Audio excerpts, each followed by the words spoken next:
Ciao a tutti ragazzi, sono Rerunter Italia e oggi vi porto l'ultima espansione uscita in esclusiva in Nord America, ovvero Invasion of Chaos. Ovviamente come copertina non potevamo non trovare un mostro caos, in questo caso Dark Magician. Andiamo subito a vedere un'espansione che è molto corposa, un'espansione che conta all'interno 112 carte, ovviamente le solite 2 Secret, 10 Ultra e 10 Super, e in questo caso 17 rare e tantissime 73 comuni. Invasion of Chaos esce in Nord America il 1 marzo del 2004 e viene salvata da Konami, come avvenuto anche per Dark Crisis, in una ristampa unlimited in italiano il 12 giugno del 2007. Un'espansione che conta tante carte, ma è un'espansione anche molto equilibrata, perché comunque delle 112 carte 67 sono carte mostro. Prima di parlarvi di cosa introduce e cosa no, mi faccio subito notare il Black Luster e il Chaos Emperor Dragon, che sono i due mostri secondo me principali del set, perché introducono, anticipano già quello che sarà la meccanica di gioco che sarà privilegiata all'interno del set. Sono anche due mostri che faranno da padrona all'interno del deck vincitore del mondiale del 2004, di cui come già accennato altre volte magari ne parleremo anche più avanti. Appena detto, ve lo specifico, è un'espansione che mira ad incentivare la meccanica di gioco per quanto riguarda le rimozioni delle carte. Nel bandire mostri e carte magia e trappola, all'interno di questo set troviamo ben 22 carte che lo fanno. Non solo, ma anche 24 dei 67 mostri che compongono il set, 24 sono di tipologia luce oppure oscurità.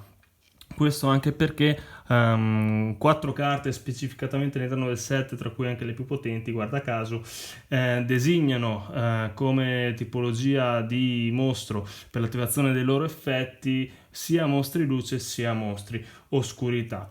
Non voglio passarvi dati incerti, quindi mi risparmio dal dirvi che per questo set sono previste 21 carte short print e nessuna super short print, perché non sono dati ufficiali. Quindi mi dispiace che non posso darvi questa informazione e la riserviamo magari per altri approfondimenti. Tornando all'inizio, vi volevo anche dire una curiosità. Big Koala ed Eskangaroo, che faranno poi da mostri materiale fusione per la fusione più forte che troveremo più avanti, ovvero Mago di Oz in Soul of Darkness, altro non sono che la somma degli attacchi e delle difese che vanno a comporre poi il maestro di Oz. Questo per confermarvi un'ulteriore volta la meccanica, la mentalità che c'è nell'assemblare i mostri fusione.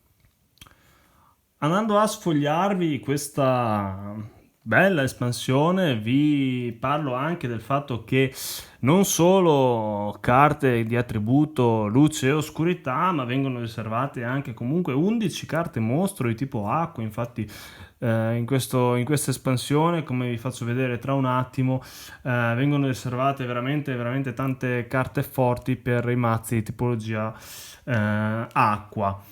Nel frattempo vado a rimettere via il nostro Dark Magician of Chaos, set che comprende anche supporti per i mazzi di tipo bestia, ben 8 carte, e i mazzi di tipo insetto, e quindi troviamo 4.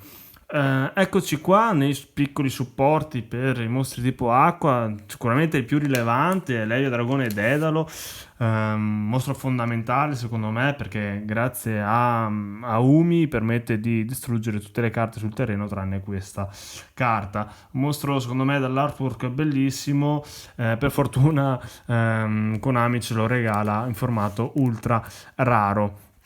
Bella anche questa curiosità che viene un fattore che accade molto spesso nelle carte di Yugi è che in un artwork ne troviamo altri, in questo caso Orca, che guarda caso per l'attivazione degli effetti richiede Cannonball e Torpedo. Abbiamo Torpedo nel ventre della balena e 6 Cannonball sul dorso. Fattori carini che tolgono qualche curiosità, ma soprattutto le troviamo molto spesso e nemmeno ci accorgiamo. Dimension Fusion, sicuramente una delle carte ultra rare che ha avuto più quotazione attualmente, e soprattutto qualche altra curiosità che mi fa piacere parlarvene perché spesso riguardano carte comuni, quindi anche poco considerate. Self Destruction Button, che qualora a differenza dei life points sia 7000 o superiore, entrambi i giocatori vanno a 0, quindi un'altra carta dopo quella che avevamo visto, che permette di chiudere il duello in pareggio. È la carta che fino a quando non uscirà Armital in Ancient Prophecy sarà la carta a cui verrà stampato il valore più alto, ovvero 7000. Invasion of Chaos rimane un'espansione fine a se stessa, perché comunque la maggior parte delle carte sono designate alla costruzione di un mazzo che si basa esclusivamente sul bandire mostri, magie, trappole e rimozione, e quindi non lascia spazio, se non quello che vi ho fatto appena vedere, a qualche supporto per i mostri di tipo acqua o insetto barra bestia. C'è qualche carta utile presa singolarmente sicuramente, ma soprattutto l'espansione si fonda sui mostri più potenti come il Black Luster e il Chaos Emperor Dragon. Non c'è molto altro da aggiungere. Ovviamente sulla base di questa espansione sono stati formati tantissimi mazzi che si basano sulla rimozione e che escono veramente dagli schemi del duello normale. Forse anche per questo viene chiamata appunto Chaos. Io sono Rerantri Italia, se avete qualcosa da aggiungere che non ho detto fatelo stravolentieri nei commenti, scrivetemi nella mia pagina Instagram Rerantri Italia, mi avete scritto in tantissimi fino adesso e mi avete fatto molto contento.